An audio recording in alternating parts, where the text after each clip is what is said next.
I don't think there's anything wrong with casual fans that just want to enjoy the drama, that want to enjoy the big storylines and narratives and don't really want to be educated. Because at the end of the day, some people work a 9 to 5, and when they get off, they just want to relax and watch basketball and turn their brains off. And that's perfectly fine. But NBA media does such a bad job compared to NFL media in terms of bridging the gap between entertainment and education.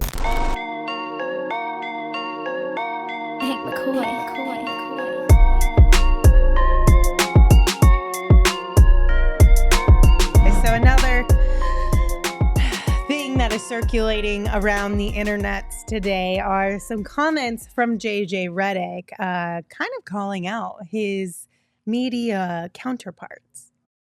Since when is it players' jobs to educate people on basketball? When did that become a thing? When did that become a thing? Isn't that our job? Isn't that our job? I'll answer. I do that as my job. That's my job to educate people on basketball. I'm letting you speak, and then I'll answer. It's our job, Stephen A., to educate people on basketball. It's our job. And here's the reality. This is the ecosystem we live in. I can do a video on my podcast. Where I break down the last 9 games the Pelicans have used Zion Williamson as the primary ball handler and what type of actions that has led to. I looked it up this morning. 54,000 views on YouTube. But I want to call out a coach yesterday. Oh, that gets tens of millions of engagements. That's the ecosystem we live in. So do fans actually want to be educated or not? It's a good question. And as people in this space, we have grappled with it for years now.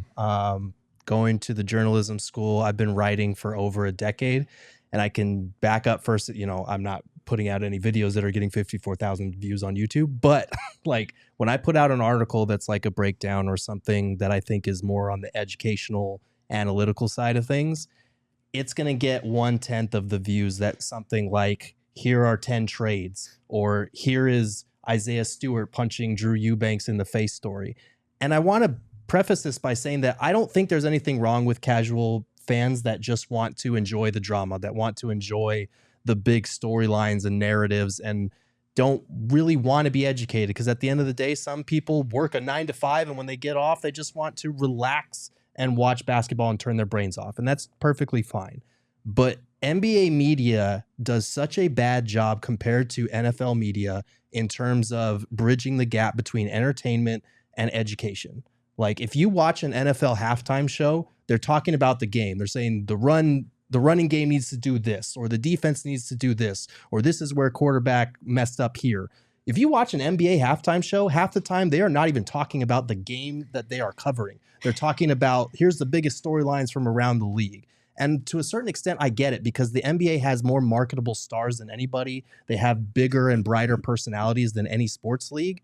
And I don't think leaning into that drama is bad necessarily, but 95% of NBA coverage now is slop. It's hot takes, it's clickbait, it's narratives, it's drama, it's everything but the actual hoops analysis. And I feel like NBA media does its fans a disservice when it only focuses on those things. Like there is a market for it. It's not as big because people love the drama at the end of the day, but we need to do a better job both as media and as fans in bridging that gap so that not all of the coverage of this league is just bullshit. Like there has to be some substance to it. Okay, I have a couple things. Go ahead. One, I don't disagree with you. However, if the numbers show what the numbers show, then that's on us from a fan base perspective to, if we truly do want that, then we have to actually engage with it. We have to promote it in the same ways that we engage and promote the dramatic storyline type of things. Because at the end of the day, we all understand that this is a business. So if you only get 10,000 clicks versus 100,000 clicks, you have to do where the business says you've got to go. Yep. Second, one of the biggest reasons why I think the NBA struggles with, like your example of the NFL during halftime, they're pointing out specific things, is the partnerships from the TV side of things. The NFL typically has the networks that do a lot of these things. Whereas in the Suns, for example, they own their own broadcast, which means their broadcasters are paid by Matt Ishbia, which means they're going to say nice things about the Suns and Matt Ishbia. That's how it's always been. And majority of the teams are similar too.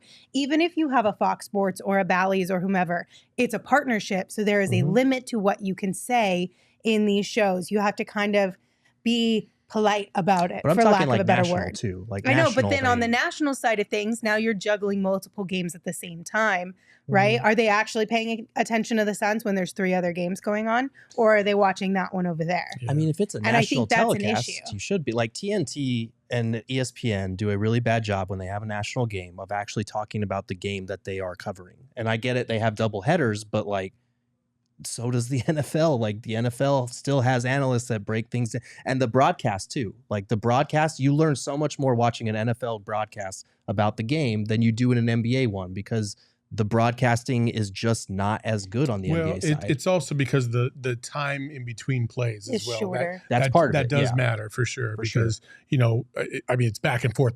You don't have time to pull up the telestrator and be like, by the way, on that last play, while the other play is going on, right? So there is that. Do you have anything to say? Yeah, I mean, listen, I don't get into the business side of this. I'm not equipped to talk about how networks should do things. I just been here 6 months. I'm learning the game.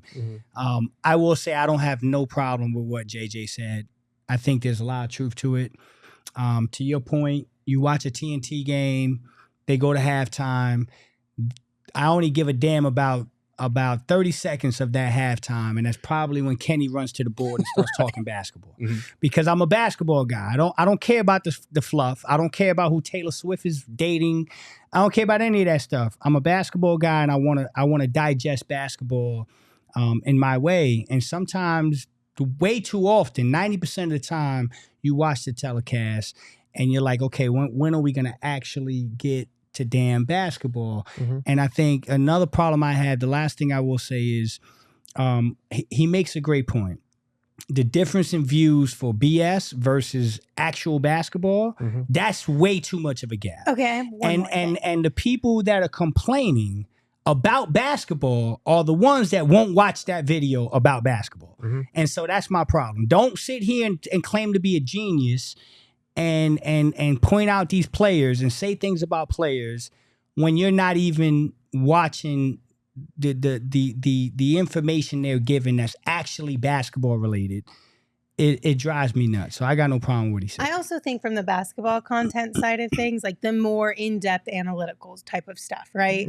I think there's a barrier of entrance to that as well, where it's so much easier to be a casual NBA fan, keep up with the storylines around the league, watch basketball from an entertainment perspective without really diving too deep into it.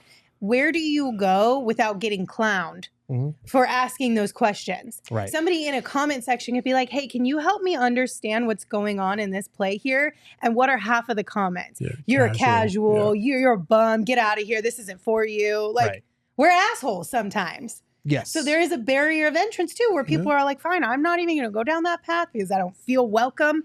It's not an easy space for me. I'm just going to be casual. I'm going to be involved in the storylines, and I'm going to follow Kevin Durant because I like him.